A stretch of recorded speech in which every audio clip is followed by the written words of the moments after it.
మంచిది. ముఖ్యంగా లక్ష్మీదేవికి తామర పువ్వులన్నా కలువ పువ్వులన్నా చాలా ఇష్టము.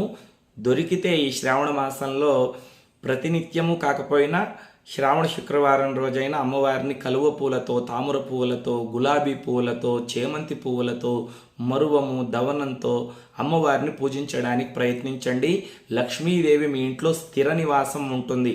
ఈ శ్రావణ మాసంలో లక్ష్మీదేవిని మనం ఎంత విశేషంగా అయితే ఆరాధిస్తామో సంవత్సరం మొత్తము కూడా అమ్మవారిని ఆరాధించినటువంటి ఫలితం మనకు లభిస్తుంది. లక్ష్మీదేవి పరిపూర్ణమైన అనుగ్రహం మీకు, మీ కుటుంబ సభ్యులకు కలుగుతుంది.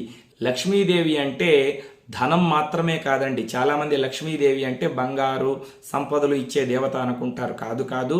లక్ష్మీదేవి అంటే ఇంట్లో ప్రశాంతంగా జీవించడం.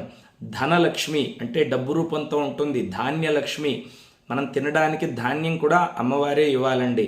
అదేవిధంగా